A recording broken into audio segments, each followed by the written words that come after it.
ഹിസ്ബുള്ളയുടെ തലവനുണ്ടായിരുന്നു 4 മൊബൈൽ ഭാര്യമാർ. 4 പെൺകുട്ടികളെ ഫോണിലൂടെ വിവാഹം കഴിച്ചു. ഹിസ്ബുള്ളയുടെ സഹസ്ഥാപകരിൽ ഒരാളായ ഫുവാദ് ഷുക്കറാണ് ഒരേ സമയം 4 പെൺകുട്ടികളെ ഫോണിലൂടെ വിവാഹം ചെയ്തു എന്ന് ന്യൂയോർക്ക് ടൈംസ് റിപ്പോർട്ട് ചെയ്തിരിക്കുന്നത്.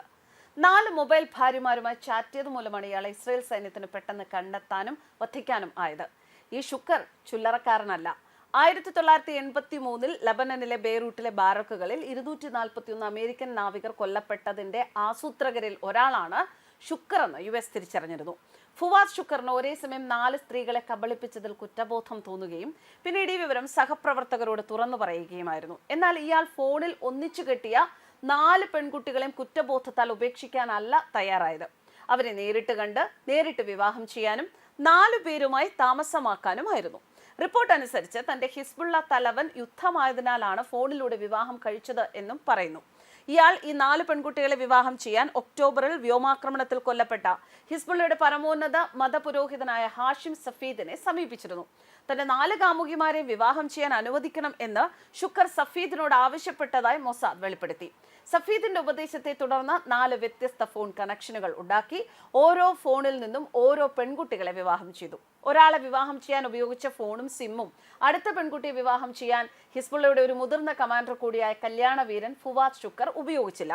4 വ്യത്യസ്ത ഫോൺ അടിസ്ഥാനമാക്കിയുള്ള വിവാഹ ചടങ്ങുകൾ ഹിസ്ബുള്ള മേധാവിക്ക് വേണ്ടി കുട്ടി ഹിസ്ബുമാരും അനുയായികളും ഒരുക്കുകയായിരുന്നു. സ്ത്രീകൾ എവിടെയാണ് താമസിച്ചിരുന്നത്, എവിടെയാണ് ഫോൺ കോളുകൾ നടന്നത് എന്ന് വ്യക്തമല്ല. ഫോണിൽ നടന്ന വിവാഹത്തെ തുടർന്ന് പിന്നീട് ഏറെ നാൾ ദാമ്പത്യ ജീവിതവും ഇയാൾ ഫോൺ വഴി തന്നെ കണ്ടെത്തുകയായിരുന്നു എന്ന് ഇസ്രായേൽ ചാര സംഘടന മൊസാദ് വ്യക്തമാക്കി.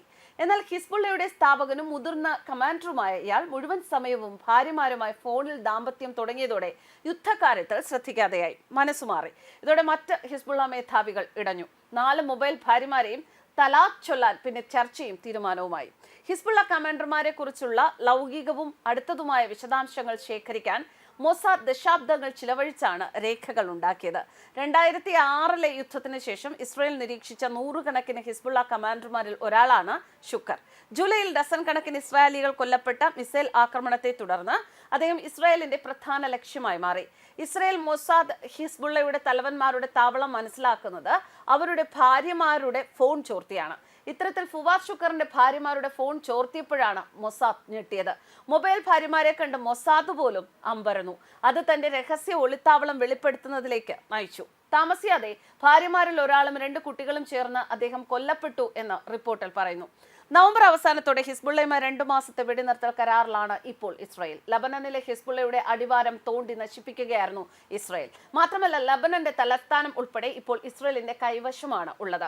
ഗലോൻ കുന്നുകളും ഇസ്രായേൽ പിടിച്ചെടുത്തു. എന്നാൽ 2 മാസത്തെ വെടിനിർത്തൽ കരാർ അവസാനിച്ചാലും തെക്കൻ ലബനനിൽ സൈന്യത്തെ നിലനിർത്താനുള്ള ഓപ്ഷൻ ഭരണകൂടം പരിഗണിക്കുന്നതായി ഇസ്രായേൽ മാധ്യമങ്ങൾ വെളിപ്പെടുത്തി. ഇസ്രായേൽ മാധ്യമമായ ഹയോം പറയുന്നതനുസരിച്ച് വിപുലീകരണത്തിന്റെ സാധ്യതയെക്കുറിച്ച് മുതിർന്ന രാഷ്ട്രീയ സൈനിക ഉദ്യോഗസ്ഥർ അടുത്ത ദിവസങ്ങളിൽ ഒന്നിലധികം ചർച്ചകളിൽ ഏർപ്പെട്ടിട്ടുണ്ട്.